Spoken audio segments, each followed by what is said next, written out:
Sementara itu, kegiatan bertajuk Parlemen Cycling digelar di areal Pantai Sofitel Nusa Dua, Kabupaten Badung. Kegiatan tersebut diisi baksos dan pemberian bantuan program penguatan ekonomi masyarakat oleh Ketua Umum DPP Partai Golkar senilai 500 juta rupiah kepada para kelompok petani. Tujuannya adalah menguatkan perekonomian masyarakat di masa pandemi COVID-19. Parlemen Cycling diikuti Wakil Ketua DPR RI Bidang Polhukam dari fraksi Partai Golkar, Aziz Syamsuddin, bersama anggota fraksi Partai Golkar dari Dapil Bali, Anagung Bagus Ade Mahendra Putra, Amatra Cycling Club, Soksi Bali, dan klub bersepeda yang beranggotakan kader-kader Soksi Bali. Peserta Parlemen Cycling dilepas oleh Ketua Umum Dewan Pimpinan Nasional, Sentral Organisasi Karyawan Swadiri Indonesia Soksi, Ahmadi Nur Supit. Di tengah goes bareng, Aziz Syamsuddin dan Gus Adi menyempatkan diri untuk menyerahkan sembako kepada kelompok nelayan Yasa Segara Begiat di Pantai Begiat, Nusa Dua. Aziz Syamsuddin mengatakan pembagian sembako di tengah wabah COVID-19 diharapkan membantu nelayan bertahan hingga ekonomi Bali bisa tumbuh kembali. Dalam rangka pertama Parlemen Bicycle pada hari ini, kita menyelenggarakan bersama teman-teman di Kabupaten Badung dan baksos di beberapa nelayan. Mudah-mudahan dengan COVID-19 ini teman-teman nelayan bisa survive dan ekonomi di Kabupaten Badung, Provinsi Bali bisa tumbuh kembali.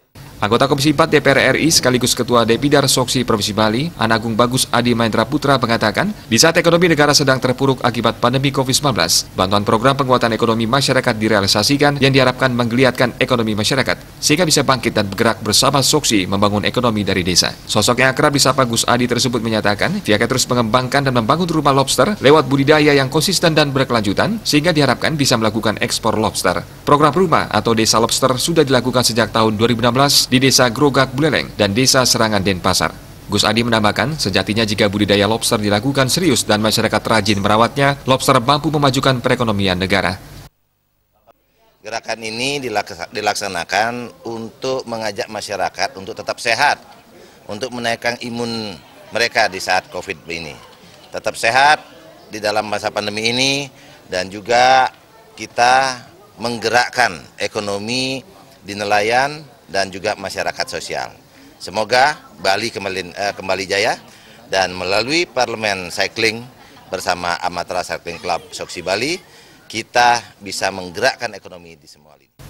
Menko Perekonomian RI, Airlangga Hartarto menegaskan, apa yang dilakukan Gus Adi terus didorong dan didukung penuh, sehingga pemerintah akan membantu segi modal. Jika satu usaha lobster bisa meraih 50 juta, dikali 10 menjadi 500 juta rupiah, bila dikali 100 nilainya menjadi 5 miliar rupiah. Jadi usaha ini sangat potensial dikembangkan.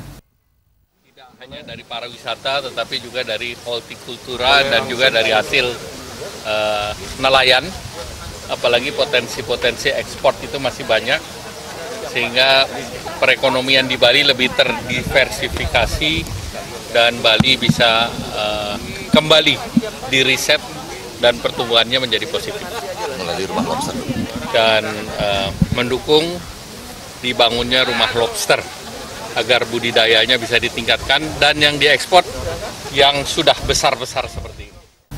Dalam kesempatan tersebut diserahkan bantuan program penguatan ekonomi masyarakat dari Ketua Umum Partai Golkar, Menko Perekonomian RI, Airlangga Hartarto, kepada 10 kelompok tani, yaitu kelompok tani Dauh Mesari, Pulakerti, Sarinadi Amerta, Amerta Sari, Darmastiti, Artanadi, Bukit Jelantik, Tegal Ambengan, Sejahtera, dan kelompok wanita tani Nangun Kerti, per kelompok mendapat bantuan 50 juta rupiah.